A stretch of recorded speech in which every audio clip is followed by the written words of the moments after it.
Hello, back again on the Top Recap channel. This time I will tell a movie's entitled Boy Kills World. Let's get straight into the storyline. In a dystopian city ruled by the evil Van der Rohe family, the head, Hilda, annually selects 12 disliked citizens for the culling, a live, televised execution. Boy lives a simple life with his eccentric mother, who seems to be in the resistance, and his sister, Mina. The siblings often spend time together at the arcade or watching TV. Mina dreams up wild escape plans and mocks Hilda's statue. She's the reason everything's the worst. Tragically, Boy and Mina are chosen for the culling. Boy watches as Hilda kills his family and is left for dead in the jungle.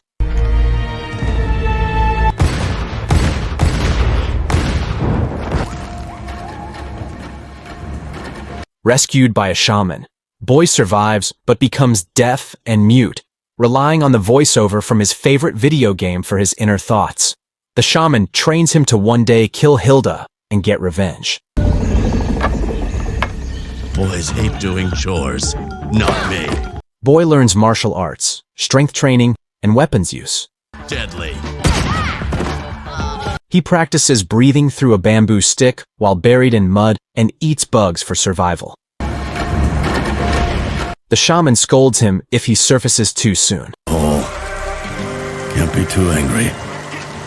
I signed up for this. Boy also does chores and befriends two beetles. Champions of beetles. He is frustrated by the shaman's limited food supply. Occasionally, the shaman gives him hallucinogens to help him remember his goal. Shaped for a single purpose. To kill Hilda van der Rohe. Causing him to see strange visions. Boy visits the city to practice lip reading and carries a note explaining his condition. He often sees visions of Mina, unable to move on. Over the years, he pushes his body to the limit, becoming stronger as his training intensifies. I will kill Hilda van der Rohe. During a practice fight, Boy nearly defeats the shaman but gets distracted by a vision of Mina, leading the shaman to conclude he isn't ready. You are not ready, boy. Boy tries to meditate to banish Mina's hallucination, but fails. On a visit to town, Boy notices a flower girl who flirts with him, but their moment is cut short when government soldiers arrive to gather 12 people for the next culling. Amid the chaos, Boy hides and sees Gideon and Glenn, members of the Van der Rohe family. This triggers a memory of Gideon killing a rebel in Boy's home when he was a child. In the square, Glenn announces the 12 chosen for the culling. To the Van der Rohe dynasty by making an example. 12 lucky volunteers for the big show tonight. He harasses a poor family, and when a woman insults him, he shoots her, causing chaos. What the fuck is wrong with Gideon calls Enforcer June 27th, who kills a man with an axe and silences others who complain. Her helmet displays words that match her speech. Boy is triggered by traumatic memories, but the shaman stops him from intervening, saying he isn't ready. With only 6 people left, Glenn scolds June 27th, who refuses to kidnap children. Boy disobeys the shaman, running along rooftops to catch up with the group. He sneaks into a car trunk with a dead body and later watches Melanie scold her relatives for failing to capture 12 people. She orders Gideon to grab 6 more from the street. Boy sees a hallucination of Mina and argues with her, losing track of the enemy. Sneaking around the warehouse, Boy tackles the fake Mina to save her from an incoming cart and is spotted by Glenn, who sends guards after him. I think he made them angry. Okay, I can do this. Boy hides Mina in a locker and steals a gun, but remembers the shaman's teaching. He himself is the weapon. You are the weapon. Ready for revenge, Boy emerges and fights the soldiers hand to hand, using powerful punches, a knife, and their own guns. As soldiers open fire, he uses a body as a shield. A slave named Beso throws Boy a gun, but it has no bullets. Boy takes a better gun from a fallen soldier, shoots a few more enemies, and hides with Beso, who offers to help kill Hilda if Boy frees him.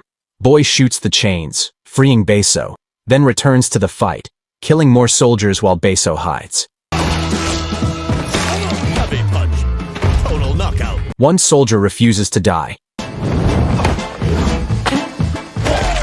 Boy traps the soldier's hand in a machine, but the soldier pulls free, leaving his arm behind. Boy then cuts off the soldier's legs to stop him. Fatality. Beso celebrates their victory until Glenn opens fire. Missing his shots, Beso shoots back, hitting Glenn in the leg. Boy prepares to kill Glenn, but Beso reminds him they need information. Glenn reveals that Hilda has a party before the culling each year. Beso then drops a heavy object on Glenn's head, killing him. Before the culling ceremony, Hilda throws a huge banquet for the whole batshit crazy family. The duo leaves the warehouse, and Boy notices a shadow watching from afar. Beso takes him to the Resistance's secret location, only to find it empty. Suddenly, Boy is held at gunpoint by Benny, who lowers his weapon when Beso vouches for him. Where is everyone? Where's the rest of the team? Benny explains that soldiers attacked and killed all the rebels except him.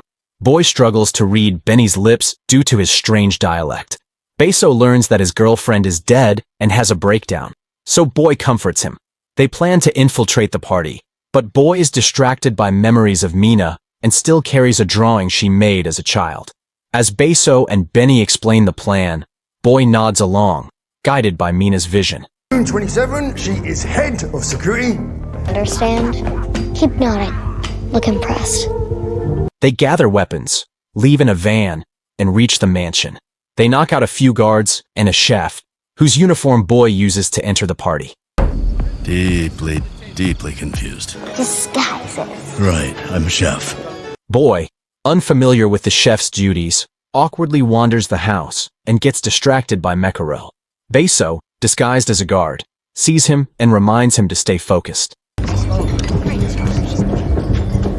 Seeing Hilda nearby, Boy is driven by revenge. He goes to the kitchen, removes his chef uniform, and fights the workers using a cheese grater. He kills them in horrifying ways, then grabs a butcher's knife and heads to the dining hall. He kills a guard and decapitates the person at the head of the table, thinking it's Hilda, only to realize it's the wrong person. Gideon appears with guards and explains that the people at the table are actors, used to lure resistance members. Paper for idiots! Boy takes Gideon hostage, but June 27th hits him from behind, allowing Gideon to escape. Boy and June 27th engage in a vicious fight, using anything they can reach.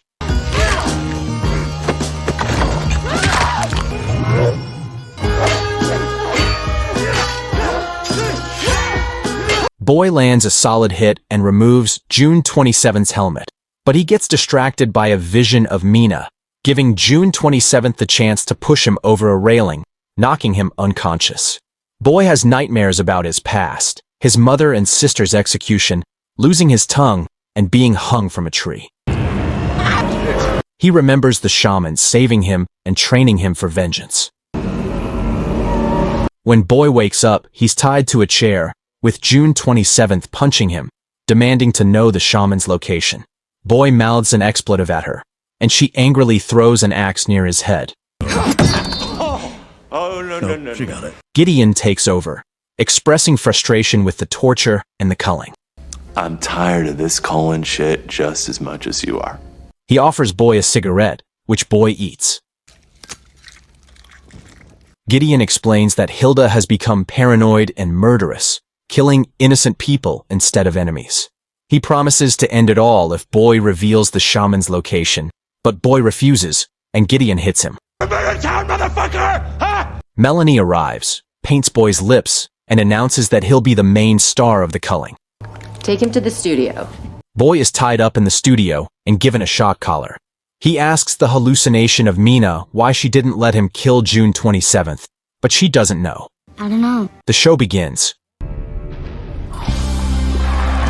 Welcome to the culling. Hilda appears, rambling in paranoia, instead of reading the teleprompter. Seeing a shadow in the audience, she pulls out a gun, prompting Melanie to send guards to take her away. What cleanses our city? Boy remembers that Gideon hid a scalpel in his pocket and starts cutting the ropes. Meanwhile, Melanie announces this year's culling theme, a winter wonderland. Serial mascots and demonic elves, disguised killers, start gruesomely murdering the 12 participants, covering the fake snow in blood. One attacker comes after Boy, but he uses his legs to bring them down and free himself. Let's get the whole body in the shot. As Boy heads to the stage, Melanie activates his shot collar, incapacitating him. Camera 2, zoom in tight. Pharrells hold him down for a goat man to kill. But instead, the goat man kills the elves. He reveals himself to be Beso. So many questions. Benny bursts in, shooting, causing the crowd to panic. Melanie ends the transmission while Gideon smiles as the crowd flees. Benny continues shooting enemies as Beso explains how they snuck in wearing soldier uniforms to find Boy. Boy struggles to understand Benny's lip reading, imagining funny details like flowers and strange animals.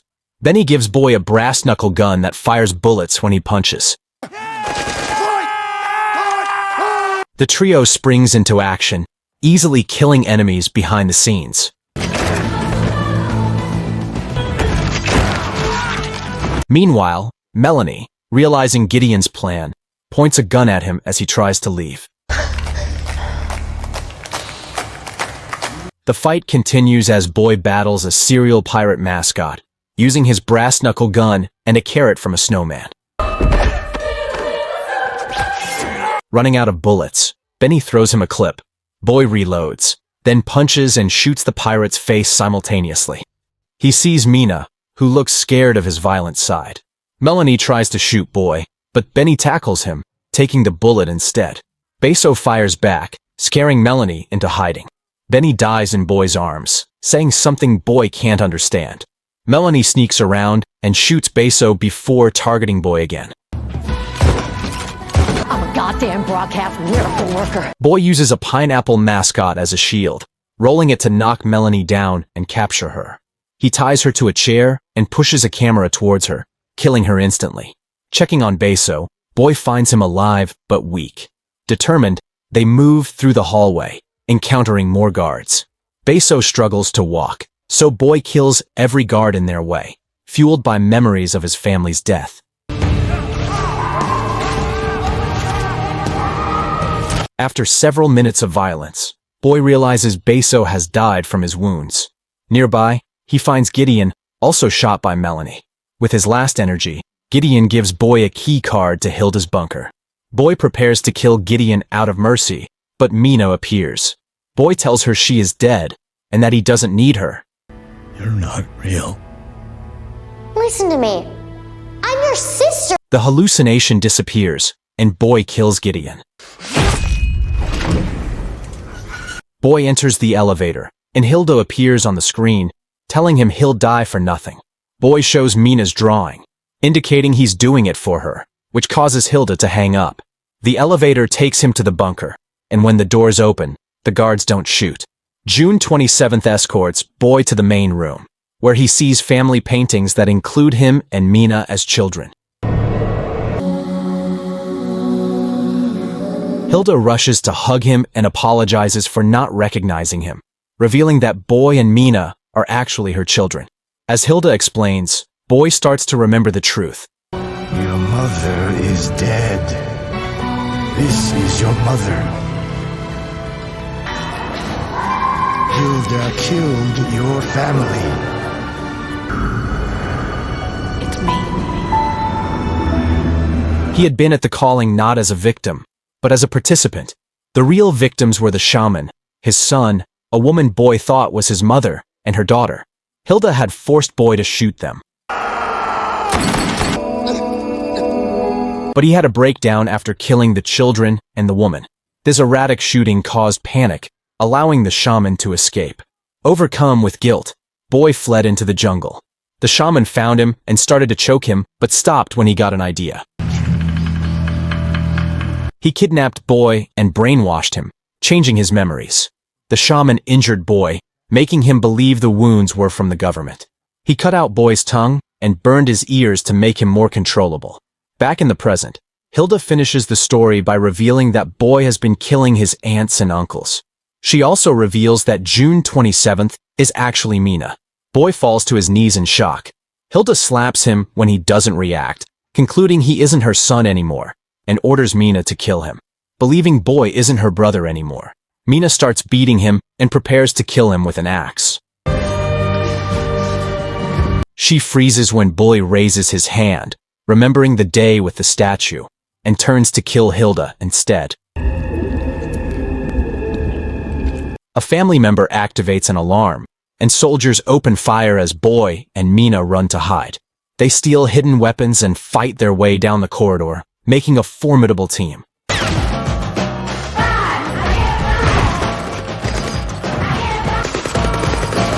Three guards with heavy weapons arrive, and Mina gets wounded but is fine. They use a soldier as a shield to reach the guy with the Gatling gun, whom Mina pulls down while Boy kills him. As more soldiers arrive, Boy and Mina run to the elevator to escape.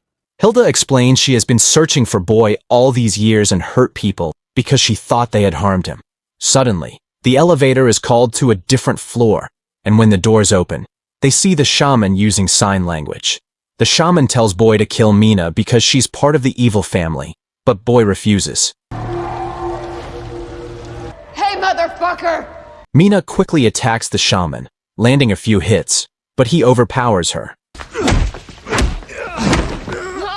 When he's about to kill her, Boy intervenes, causing the shaman to drop her. The siblings attack together, but the shaman fights dirty and injures them badly.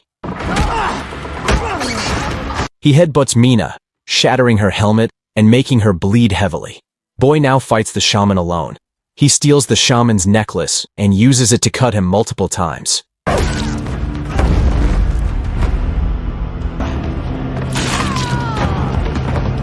As they struggle, Boy drops the necklace, and the shaman uses it to cut Boy's leg and arm. Boy grabs the shaman's hands, and with the help of a vision of his younger self, he forces the necklace down, finally killing the shaman. In physical and emotional pain, Boy checks on Mina and confirms she's alive. Go. She urges him to escape, but he picks her up and says, "It's better to have a player too." They leave together, reminiscing about their days in the arcade. Sometime later, the siblings are in an abandoned building, eating cereal like old times.